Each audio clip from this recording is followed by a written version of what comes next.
თბილისის სასულიერო აკადემიასა და სემინარიაში სრულიად საქართველოს კათოლიკოს პატრიარქის ილია მეორისადმი მიძღვნილი პროფესორ მასწავლებელთა ყოველწლიური სამეცნიერო კონფერენცია გაიმართა. კონფერენცია სამდღიანი იყო და წარმოადგენდა ერთგვარ შეჯამებას მთელი წლის განმავლობაში პროფესორ მასწავლებელთა მიერ გაწეული სამეცნიერო კვლევითი საქმიანობისა. თემაზე სასაუბროდ შემოგვიერთდნენ სტუმრები, კონფერენციის ორგანიზატორები, უმაღლესი სასწავლებლის სამეცნიერო საბჭოს სწავლული მდივანი, ფილოლოგიის დოქტორი ხათუნა კალანდარიშვილი და საზოგადოებასთან ურთიერთობისა და სტრატეგიული კომუნიკაციების სამსახურის უფროსის მოადგილე ფილოლოგიის დოქტორი ხათუნა ნიშნიანიძე. მოგესალმებით, დილამშვიდობისა. გილოცავთ დამოუკიდებლობის დღეს. მადლობა ჩვენთან მობრძანებისთვის. უნდა ვისაუბროთ კონფერენციის შესახებ, რომლის შესახებაც ჩვენ შესავალში უკვე ვთქვით. მისასალმებელი სიტყვით ვიცით, რომ გახსნა აკადემიის, თბილისის სასულიერო აკადემიის და სემინარის რექტორმა, პროტოპრესვიტერმა გიორგი ზვიადაძემ, რომელმაც ისაუბრა კონფერენციების მნიშვნელობაზე ზოგადად აკადემიის სივრცეში და ასევე პატრიარქის მიერ დამკვიდრებული ტრადიციების ერთგულებაზე. პატრიარქ ილია მეორეზე მაქვს საუბარი ამ შემთხვევაში. ქალბატონო ხათუნა, თქვენი შეფასებით როგორ წარიმართა, რა ფორმატით წარიმართა კონფერენცია და როგორ შეაფასებდით, როგორ ჩაიარა? კი ბატონო, დიდი მადლობა მოწვევისათვის. კონფერენციის შესახებ მოგახსენებთ. ეს არის ტრადიციული კონფერენცია, რომელიც ყოველთვის იმართება ჩვენ სასწავლებელში გაზაფხულის სემესტრში და ძალიან მალე უკვე, როდესაც სასულიერო აკადემიამ და სემინარიამ დაიწყო ფუნქციონირება, ძალიან მალევე ეს კონფერენციებიც დამკვიდრდა და ყოველთვის ძალიან წარმატებით წარიმართება ხოლმე როგორც წესი. ახლა წლევანდელი კონფერენცია გამორჩეული იყო იმით, რომ ის მიეძღვნა უწმინდესისა და უნეტარესის ილია მეორის ხსოვნას. როგორც წესი, ყველა წინა კონფერენცია, რომელიც კი ჩვენ სასწავლებელში ჩატარებულა, უწმინდესი ილია მეორის ლოცვა-კურთხევით იმართებოდა ხოლმე და აი წელს პირველად მოგვიწია, რომ უწმინდესის გარეშე ჩაგვეტარებინა ეს კონფერენცია და თავისთავად ცხადია, რომ მიეძღვნა მის ხსოვნას და ეს რა თქმა უნდა ძალიან დიდ პასუხისმგებლობას გვაკისრებდა ყველა ჩვენგანს, უფროსებსაც, პროფესორ მასწავლებლებსაც და სტუდენტებსაც სავსებით გააზრებული ქონდათ ეს პასუხისმგებლობა პატრიარქის ხსოვნისადმი მიძღვნილ კონფერენციაში მონაწილეობისა და ესეც გარკვეულწილად განაპირობებდა იმას, რომ აი კონფერენცია ძალიან ორგანიზებულად და მაღალ დონეზე წარიმართა. პირველ დღეს პლენარული სტომა გაიმართა, აი შემდგომ უკვე სექციური მუშაობა წარიმართა, აი შინაარსიც რომ გითხრათ კონფერენციის დიდი სიამოვნებით. მე პროფესორ მასწავლებელთა კონფერენციაზე მოგახსენებთ. საზოგადოდ მინდა გითხრათ, რომ პროფესორ მასწავლებელთა კონფერენცია როგორც წესი მართლა ძალიან მნიშვნელოვანი და საინტერესო არის ხოლმე ჩვენ სასწავლებელში, იმიტომ რომ პროფესორ მასწავლებელთა ის გუნდი, რომელიც ჩვენ სასწავლებელში არის შეკრებილი, მართლაც რომ გამორჩეული ადამიანებისაგან შედგება. ესე იგი, ესენი არიან მართლაც რომ კარგი მეცნიერები, რომლებიც მოღვაწეობენ არა მხოლოდ ჩვენ სასწავლებელში, არამედ ბევრ სხვა უმაღლეს დაწინაურებულ უმაღლეს სასწავლებლებში. ისინი აი მართლაც რომ მუდმივად ეწევიან სამეცნიერო საქმიანობას და ძალიან მაღალი ხარისხის სამეცნიერო ნაშრომებს ქმნიან და ბევრი მათგანი ტონსაც კი აძლევს იმ დარგის მეცნიერებას, რომლის წარმომადგენელიც არის, ეს უპირველეს ყოვლისა თვითონ სასწავლებლის რექტორზე, პროტოპრესვიტერ გიორგი ზვიადაძეზე უნდა ითქვას, იმიტომ რომ მოგეხსენებათ, ის არის მრავალი ძალიან ანგარიშგასაწევი ნაშრომის ავტორი. და ამის დასახელება ფილოლოგიისა და პოლიტიკის მეცნიერებათა დოქტორი. დიახ, კი ბატონო, თვითონ ეს რეგალიაც ძალიან ბევრის მეტყველი არის ამ თვალსაზრისით. და ბუნებრივია, რომ მამა გიორგი ძალიან ხელს უწყობს, რომ გარემო იყოს შესაბამისი არა მხოლოდ სწავლებისათვის, მაღალ დონეზე სწავლებისათვის, არამედ სამეცნიერო მუშაობისთვისაც და ეს რა თქმა უნდა ამ კონფერენციაში აისახება ხოლმე. ახლა ესეც ვახსენოთ 1700 წლის თავი არის ქრისტიანობის სახელმწიფო რელიგიად გამოცხადებისა და მოგეხსენებათ უწმინდესისა და უნეტარესის ილია მეორის ლოცვა-კურთხევით უკვე კარგახანია, რაც დაწყებულია ასეთი პროგრამა ეროვნული თვითმყოფადობა, რომელიც აი ამ ეროვნული ფასეულობების დამკვიდრებას, მათ შეხსენებას თუ აღზრდას ემსახურება ქართულ საზოგადოებაში და აი ჩვენ სასწავლებელში მოღვაწე პროფესორ მასწავლებლები პრაქტიკულად ყველა იღებს მონაწილეობას აი ამ აქტივობაში და მრავალგზის უკვე ვთქვათ სხვადასხვა თემაზე იქნა წაკითხული ლექციები ჩვენი პროფესორების მხრიდან. ახლა რაც შეეხება თვითონ კონფერენციის შინაარს პლენარული სხდომა იყო საინტერესო და მრავალფეროვანი როგორც ყოველთვის, იმიტომ რომ ჩვენ სასწავლებელში არა მხოლოდ თეოლოგიის მიმართულება არის, ასე ვთქვათ, დაწინაურებული და გამორჩეული, არამედ ყველა სხვა მიმართულება, რომელიც კი არსებობს, ნამდვილად მაღალ დონეზეა და ეს თვითონ პლენარულ სხდომაშიც გამოჩნდა. გახსნა, მამა გიორგის მისასალმებელი სიტყვის შემდეგ პლენარული სხდომა გახსნა დეკანოზმა ბიძინა გუნიამ, რომელიც არის ფილოლოგიისა და თეოლოგიის დოქტორი, გელათის მეცნიერებათა აკადემიის აკადემიკოსი, პროფესორი. მამა ბიძინას მოხსენება ეხებოდა ლიტურგიკის ძალიან საინტერესო საკითხებს და მინდა გითხრათ, რომ ესეთი საინტერესო და საყურადღებო ლიტურგიკული თემებით მამა ბიძინა ძალიან ხშირად გვანებიურებს ხოლმე. რაც შეეხება მეორე მოხსენებას, ეს იყო პროფესორ სერგო ვარდოსანიძის მოხსენება, რომელიც ისტორიის მეცნიერებათა თეოლოგიის დოქტორი გახლავთ. და ბატონი სერგოს მოხსენება აი სწორედ აი ამ კონტექსტიდან გამომდინარეობდა ეროვნული თვითმყოფადობის, ეროვნული იდენტობის თემაზე, ამ საკითხებზე საუბრობდა ბატონი სერგო და დიდი ინტერესი დაიმსახურა მსმენელი საზოგადოების მხრიდან. ბოლო მოხსენება იყო პლენარულ სხდომაზე პროფესორ ლელა ხაჩიძის მოხსენება, რომელიც ფილოლოგიის მეცნიერებათა დოქტორი გახლავთ.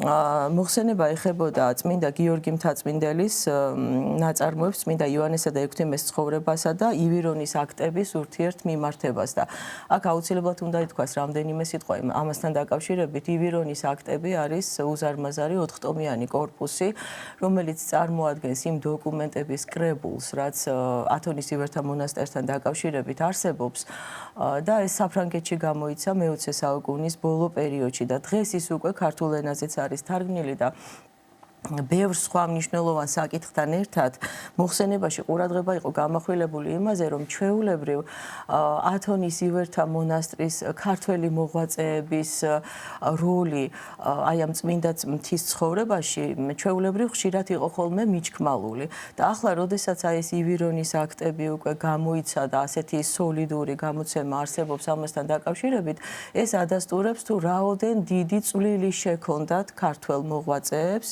და რაოდენ დიდი იყო მათი როლი ათონის წმინდა მთის ცხოვრებაში. სექციების მუშაობაზე ძალიან მოკლედ რომ გითხრათ და ქალბატონ ხათუნასთან კი ბატონო, ხათუნას შევეკითხებით. კი ბატონო, სექციები ასე წარიმართა, ასე განაწილდა. საეკლესიო სამართალი იყო ცალკე გამოყოფილი, თავისთავად ცხადია ბუნებრივია ხეს თეოლოგიის მიმართულების სექციები, ჩვენთან აუცილებლად უნდა იყოს მაღალ დონეზე და იყო კიდევაც. ისტორიის სექცია იყო, რომელიც მოიაზრებდა როგორც ეკლესიის ისტორიას, ისე საქართველოს ისტორიას. იყო ხელოვნებაცოდნეობის სექცია და მოგეხსენება ჩვენთან გარდა თეორიული კურსისა, ხელოვნებაცოდნეობაში და თეორიული პროგრამისა, პრაქტიკულადაც ვთქვათ, ხაწერა, რესტავრაცია და არქიტექტურა არსებობს და ამ თვალსაზრისით მრავალფეროვანი და საინტერესო იყო ეს სექციაც. იყო თავისთავად ცხადია ენისა და ლიტერატურის სექციები, ძალიან სოლიდურად წარმოდგენილი, ისევე როგორც ფილოსოფიისა და ფსიქოლოგიის მიმართულება. ძალიან დიდი მადლობა. ჩვენ ვიცით, რომ თბილისის სასულიერო აკადემიასა და სემინარიაში არის საგაზაფხულო კონფერენციების ტრადიცია, ჩვენ ვისაუბრეთ პროფესორ მასწავლებელთა კონფერენციაზე, ასევე მას წინ უსწრებს ხოლმე ყოველთვის სტუდენტური კონფერენცია, სამეცნიერო კონფერენცია, სწორედ სტუდენტურ კონფერენციაზე მინდა გკითხოთ, სტუდენტთა სამეცნიერო კონფერენციაზე, ამ ტრადიციის მნიშვნელობაზეც, ვთქვათ, რომელიც უკვე მრავალი წელია დამკვიდრებული აკადემიაში და ასევე კონკრეტულად სტუდენტთა სამეცნიერო კონფერენციამ როგორ ჩაიარა, რომელიც იყო ორდღიანი. მადლობას მოგახსენებთ მოწვევისათვის. ქალბატონმა ხათუნამ აღნიშნა კონფერენციების მნიშვნელობა ჩვენი სასწავლებლის კვლევით და სამეცნიერო საქმიანობასთან დაკავშირებით და მინდა გითხრათ, რომ პროფესორ მასწავლებელთა კონფერენციას ტოლს არ უდებს სტუდენტთა სამეცნიერო კონფერენციაც. მოგეხსენება ჩვენი სასწავლებელი პატრიარქის მიერ არის დაარსებული და იგი განსაკუთრებულ ყურადღებას აქცევდა ახალგაზრდებში, სტუდენტებში ანალიტიკური აზროვნების განვითარებას. აქედან გამომდინარე აღინიშნა უკვე, რომ სასწავლებელში საკონფერენციო და კვლევით საქმიანობას სტუდენტთა შორის უკვე მრავალი წლის გამოცდილება და ისტორია აქვს. ამ კონკრეტულ შემთხვევაშიც სტუდენტთა კონფერენცია გაგრძელდა გრძელდა რამდენიმე დღის განმავლობაში. იგი მოიცავდა სასწავლებლის ყველა ფაკულტეტის სტუდენტის სამეცნიერო ნაშრომი იყო წარმოდგენილი ამ კონფერენციაზე. მსგავსად პლენარული სხდომისა პროფესორ მასწავლებელთა მისასალმებელი სიტყვით ჩვენი სასწავლებლის რექტორი გამოვიდა და ეს მინდა გითხრათ ძალიან ამაღელვებელია სტუდენტებისთვის, იმიტომ რომ ყოველთვის იბრძნობა ეს ჩართულობა ჩვენი რექტორისა დაინტერესება სტუდენტთა სამეცნიერო კონფერენციის მუშაობით, არა მხოლოდ პლენარულ სხდომაზე, არამედ სექციებზეც.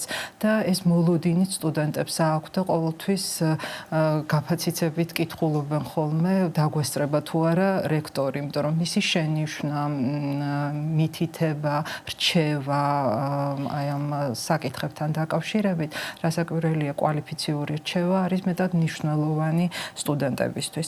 პლენარული სხდომა იმითაც იყო გამორჩეული, რომ თვითონ ასეთი ტრადიცია გვაქვს, რომ ხელმძღვანელები ამ სხდომებისა თვითონ სტუდენტები არიან და იღებენ მნიშვნელოვან გამოცდილებას არა მხოლოდ კვლევითი საქმიანობის თვალსაზრისით, არამედ საჯარო გამოსვლის, პრეზენტაციის თვალსაზრისით, იფართოვებენ თვალსაწიერს იმითაც, რომ უსმენენ ერთმანეთის მოხსენებებს, უსმენენ მეტად კვალიფიციურ შენიშვნებს პროფესორ მასწავლებლებისა რჩევებს და ეს მოტივაციის საფუძველიც არის და შემდგომი ვთქვათ კვლევის სურვილიც ამა თუ იმ საკითხთან დაკავშირებით. გარდა ამისა, სტუდენტებს არ შეიძლება ესეც არ აღინიშნოს, განსაკუთრებულ მოტივაციას უჩენს ის საკითხიც, რომ საკონფერენციო ნაშრომები, მოხსენებები იბეჭდება თბილისის სასულიერო აკადემიისა და სემინარიის საგამომცემლო ორგანოში, ეს გახლავთ სამეცნიერო კონფერენციის კონფერენციის მასალები, ამგვარი სახელწოდებით და საკუთარი, ასე ვთქვათ, ბეჭდვითი, საკუთარი მოხსენების ბეჭდვითი სახით უკვე ხილვა მათთვის მეტად მნიშვნელოვანია და პროფესიული და განვითარების თვალსაზრისით გარკვეული იმპულსის მომცემი. და დიდი სტიმული. რასაკვირველია, განსაკუთრებული სტიმული. აი ახლა პლენარულ სხდომაზე წაიკითხული მოხსენებები თამამად შემიძლია ვთქვათ, რომ მეტად მნიშვნელოვანი სამეცნიერო ღირებულების მქონეა და სტუდენტები ცდილობენ, რომ ეს პირველი ნაბიჯები თავიანთი, ვთქვათ, სამეცნიერო კვლევებისა გადადგან პროფესორთან, მასწავლებელთან შეთანხმებით, მათი კვალიფიციური რჩევების საფუძველზე და მინდა გითხრათ, რომ აი ეს მიღწევები და ის სიხარული, რომელიც ეუფლებათ ამ სამეცნიერო კონფერენციაზე მონაწილეობისა, არ არის რაღაც ერთი კონკრეტული, ვთქვათ, ან იმ მოცემულობის შედეგი.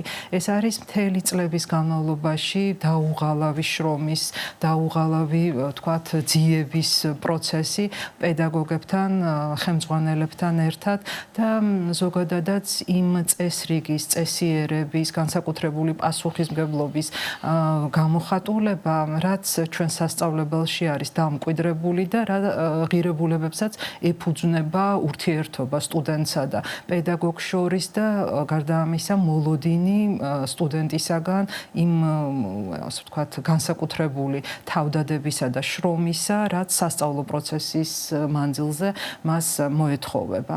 ასე რომ უბრალოდ წავიკითხავ რამდენიმე სტუდენტის ერთი წუთი და კარგით, აი უბრალოდ ნიკა ჭუმბურიძე, მოსაზრება ნიკოლა ელყმათა მარტვილობის თაობაზე, ხელმძღვანელი გახდათ ფილოლოგიის დოქტორი ქეთევან გვაზავა, ფოტინე გუნია, ღვთისმშობლის გამოსახულებისათვის ხელმძღვანელი ხელოვნებათმცოდნეობის დოქტორი ასმა დოქროპირიძე და დაცემული ანგელოზის დასობრივი კუთვნილების შესახებ თორნიკე რაზმაძის მოხსენება გახდათ თეოლოგიის დოქტორი ირაკლი ორჟენია გახდათ მისი ხელმძღვანელი და სტუდენტთა სამეცნიერო კონფერენცია ისევე როგორც პედაგოგთა გამოირჩეოდა იმით რომ მოიცავდა მთელი სასწავლებლის, ასე ვთქვათ, ყველა კათედრას, ყველა მიმართულებას და იყო თავისი შინაარსით ინტერდისციპლინარული და არა მხოლოდ უბრალოდ კონსულტაციებს უწევდნენ პედაგოგები სტუდენტებს, არამედ ხელმძღვანელობდა აქ წარმოდგენილი მოხსენებები იყო ისეთებიც, რომელსაც ორი ხელმძღვანელი ყავდა და ეს თავისთავად ნიშნულობდა